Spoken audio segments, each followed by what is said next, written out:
Hi gang and welcome back to my YouTube channel, and for today's video, meron na naman akong bagong product na isi-share sa inyo at i-review natin siya ngayon.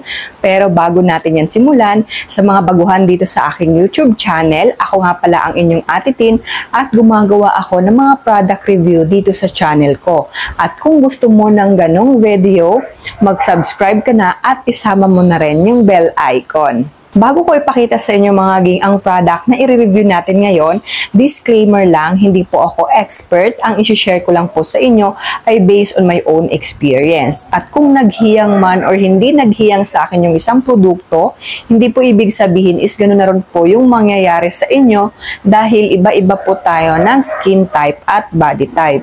At kung meron man tayo mga bagong skincare product na gagamitin, ugaliin pa rin po natin ang mag-patch test para sure po tayo na hindi tayo magkaroon ng pimple, breakout, acne, irritation, at rashes. At ito na mga ging, ipapakita ko na sa inyo kung anong product ang i-review natin ngayon.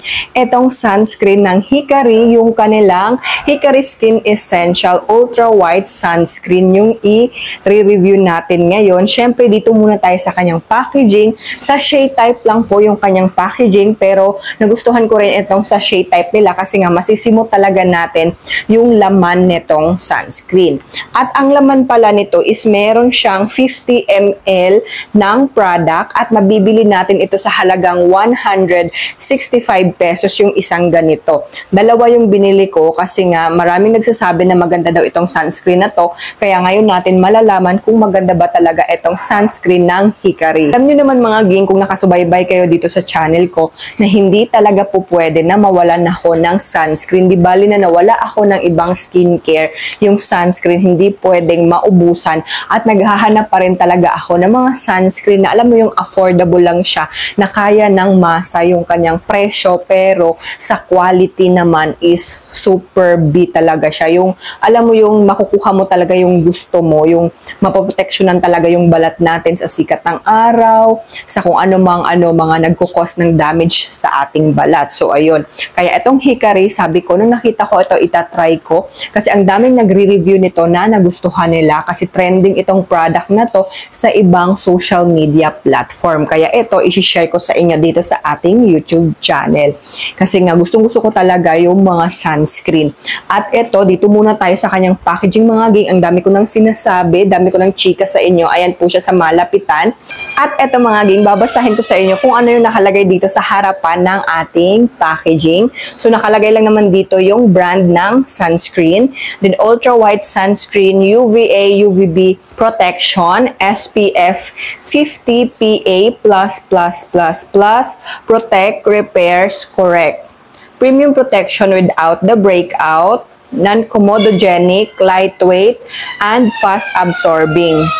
Radiant finish, wear alone or under makeup, suitable for all skin type. At meron siyang 50 ml ng product. At dito naman sa likod, nakalagay lang din yung ibang nakalagay dito sa harap. Pero itong hindi nakalagay sa harap, babasahin ko sa inyo. Lightweight and fast-absorbing, UVA, UVB sunscreen and antioxidant gel cream, suitable for all skin type, nourishing for the skin with long-lasting hydration, repair sun damage, and help prevent first sign of aging. Then nakalagay na rin dito yung kanyang ingredients, paano natin siya gamitin, at yung mga social media ng brand. Pero syempre hindi na natin yung babasahin. Then nakalagay din dito yung kanyang expiry date, at ang expiry date nitong product na to ay 2026 pa po. At ang kinaganda dito mga ging, affordable lang siya. Mabibili natin sa halagang 165 pesos. Pero FDA approved na po itong product na to at SPF tested na rin siya. Naman, syempre i-open na natin yung product kasi mag-a-apply na tayo. Titingnan natin kung meron ba siyang white cast. At yung kulay pala mga ging ng kanyang product ay light pink siya. Hindi lang ako sure kung nakikita nyo siya sa camera, pero dito pag nakita nyo siya sa person siya. So maglalagay muna tayo dito sa kabilang side ng face ko. Mabango siya. Amoy floral yung kanyang scent. So ayan, mabilis lang siyang i-blend. Ayan, madami yung nalagay ko pero hindi siya nagpuputi-puti. Wala din siyang, hindi rin siya malagkit. At tingnan nyo mga ging, ang bilis lang niyang i-blend at nag-absorb lang siya agad sa balat ko. Wala rin siyang wala rin siyang white cast. Aayusin ko lang yung dito sa aking noo. Maglalagay tayo.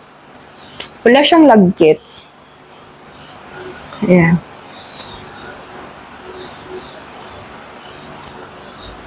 Ayan, lagyan ko na lang yung buo kong mukha. Maglalagay lang tayo dito sa kabila. Mabango siya. Ayan. Ayusin lang natin ang paglagay. Wala siyang lagkit. Wala akong nafe-feel na lagkit factor. Para ka lang walang nilagay sa face mo, ganon. Pero tingnan nyo naman, di ba, meron siyang glowing effect. Ayan. Ang bango niya. Yan, aayusin ko muna. Ayan mga ging, nalagay na natin siya sa ating face at meron siyang brightening effect. Nakikita nyo ba? Tapos meron siyang pag-glass skin effect. Ayan, ang ganda niya. Wala po akong nafe-feel na lagkit. Parang wala ka lang pong nilagay sa face mo. Pero syempre, ang gagawin natin, itetest natin ito. Kukudkurin natin siya kung meron ba siyang paglilibag. Kung ano yung mga ginagawa natin sa ibang sunscreen, syempre gagawin din natin yon. So, kukudkurin natin kung merong paglilibag na mangyayari. Ayan. Nakudkod ko na yung face ko para makita talaga natin kung meron siyang paglilibag. Kasi ayoko rin ng ganong sunscreen. Pero so far mga ging, tingnan nyo, lalapit natin sa camera yung aking face. Wala po siyang paglilibag. Then ayan, tingnan nyo diba, meron siyang glow up na meron siyang glowing skin na nabibigay sa atin. So ayan siya. Pero wala siyang coverage kasi tingnan nyo naman, nakikita nyo pa rin yung aking mga pimple marks. Pero hindi naman doon yung focus niya. Kasi yung focus nga niya is para ma-moisturize at ma-hydrate yung ating balat at syempre maprotektahan sa sikat ng araw na nagkukos ng damage sa ating balat. Pero so far nagustuhan ko siya kasi wala rin siyang white cast, hindi rin siya nagbuo-buo. Mabilis lang siyang i-blend. So far mga ging, nagustuhan ko talaga itong sunscreen ng Hikari, yung kanilang ultra white sunscreen kasi nga wala siyang white cast, mabilis siyang i-blend, wala rin siyang buo-buo, kahit kinudkod ko na yung face ko, wala tayong nakikitang pamumuo sa mukha ko, wala siyang paglilibag, ganon. Then, perfect din itong sunscreen na to sa mga student kasi di ba back to school na, sobrang init talaga sa school, na feel ko talaga kasi naging estudyante naman talaga ako dati, na sobrang init talaga, na tagaktak talaga yung pawis mo. Pero sa time namin, hindi pa nga yun uso yung mga mag-aano ng sunscreen, maglalagay ng sunscreen sa face, wala pa yun, wala pa kaming skincare nung time na yun. Kaya swerte talaga yung mga ngayon, yung mga generation ngayon dahil nauso na yung sunscreen at marami ng affordable sunscreen na mabibili natin sa market na magaganda yung quality. Kagaya na lang netong ating Hikari Ultra White Sunscreen. Mabibili nyo na lang ito sa halagang 165 pesos. Meron ka ng 50 ml ng product. At FDA notified, SPF tested na rin itong product na to sa halagang 165 pesos. So, napakasulit, di ba? At ang kinaganda pa dito, pag nag-apply tayo, di ba yung mga student, ang hilig-hilig talaga natin dati maglagay ng powder, ganun, para maging pumuti yung mukha natin, or alam mo yung mawala yung mga oily skin natin, ganun. Pag ito yung gamit nyo na sunscreen, hindi nyo na kailangan maglagay ng powder dahil meron na siyang brightening effect. At alam nyo ba na pwede mo rin itong gamitin as makeup base kung mahilig kang mag-makeup. Pwede na lang ito yung ilagay mo pagkatapos maglalagay ka na ng makeup mo. At isa pa mga ging, budget-friendly itong sunscreen na to. Kaya kung ikaw na nagtitipid, pero gusto mo pa rin na meron kang skincare kahit sunscreen man lang, so perfect itong sunscreen na to. Meron din siyang tone-up effect, hydrating and moisturizing din siya sa ating balat. So pwede din siya natin gamitin as moisturizer. Kahit hindi na tayo maglagay ng moisturizer, basta meron tayong sunscreen itong Hikari, go na for the go na. Pwede ka nang mag-gora kung saan ka pupunta. Kaya ikaw, ugaliin mo talaga ang paglaging maglagay ng sunscreen para hindi tayo kaagad magkaroon ng wrinkles at mga kulubot sa ating face. Kaya kung kayo nakagaya ko na ayaw nyo magkaroon kaagad ng mga ganon, ugaliin talaga natin mag-sunscreen. Ako mga ging, kahit saan ako magpunta, meron talaga akong daladalang sunscreen kasi ito talaga yung holy grail ko, yung mga sunscreen. Marami na akong mga tinatry na sunscreen kasi nga gusto ko talagang maghanap pa ng sunscreen na alam mo yung magaganda pero affordable lang sila at kaya sa budget kasi syempre kailangan din nating mag-budget, 'di ba, sa panahon ngayon na sobrang mahal na ng bilihin, kaya sobrang nagulat talaga ako na meron ng sunscreen na 165 pesos lang tapos FDA notified, SPF tested na rin siya at ang ganda ng quality. Yung mga hinahanap ko sa sunscreen, andito na sa kanya. Kaya ang dami ko ng sunscreen na gagamitin dito sa bahay. Kung ano yung bet ko, syempre yun yung gagamitin ko na sunscreen. Kaya isa na to sa mga favorite na sunscreen na gagamitin ko. So kayo, kung wala pa kayong naisip na gagamitin na sunscreen, itry nyo na itong Hikari sunscreen. Pwede naman kayo mag-try. Bili muna kayo ng isang sachet. Then kung nagustuhan nyo, syempre bibili kayo ulit. Pero ang masasuggest ko lang sa inyo, mas okay kung palagi tayong maglagay ng sunscreen. Hindi ko naman sinasabi na kung ano yung ginagamit ko is yun yung gamitin nyo. Syempre, ano pa rin kayo kung ano yung gusto ninyong mangyari sa face ninyo. Example, lightweight, mga ganon, hindi siya malagkit. Depende pa rin po yan sa pangangailangan ng balat ninyo. So ako gusto ko ng walang white cast, walang paglilibag, hindi siya malagkit sa skin. Siyempre, mataas yung kanyang SPF kasi sobrang init sa atin, di ba? Lalong-lalo na dito sa amin na wala talagang puno kasi nga subdivision siya, bagong subdivision, wala pang mga puno. So sobrang init talaga dito kaya kailangan ko talaga palagi magsuot ng sunscreen.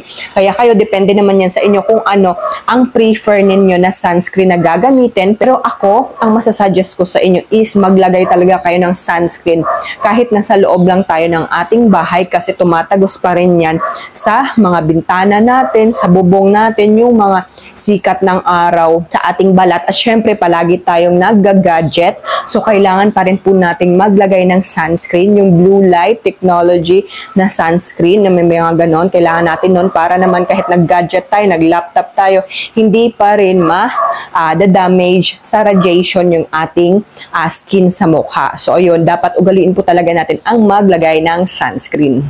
At kung palagi naman kayong sa arawan na alam mo yung palagi kayong lumalabas at tatatamaan talaga kayo ng araw, ugaliin nyo talagang mag-sunscreen at mag-reapply kayo ng sunscreen. Lalong-lalo na kung mayroon kayong ginagamit na mga sabon na pampaputi, kailangan talaga ninyo ng sunscreen kasi kung hindi kayo magsa-sunscreen, masusunog po yung face natin. So, useless lang po yung paggamit natin ng sabon na pampaputi. Kaya ugaliin talaga natin ang mag-sunscreen. Sunscreen is a must talaga tayo. Kaya ako, sunscreen is life. Hindi na baling maubusan ako ng lotion, pero yung sunscreen, dapat meron pa rin akong sunscreen. Ayun lang mga gang ang video natin ngayon. At kung nagustuhan nyo, pahit naman yung like button. At kung hindi ka pa nakasubscribe sa channel ko, mag-subscribe ka na para lagi kang updated sa mga i-upload ko na videos. At kung meron mang kayong mga gustong ipa-review sa akin, mag-comment lang kayo at gagawan ka agad yan natin ng review. So maraming salamat sa pagsama. Bye-bye!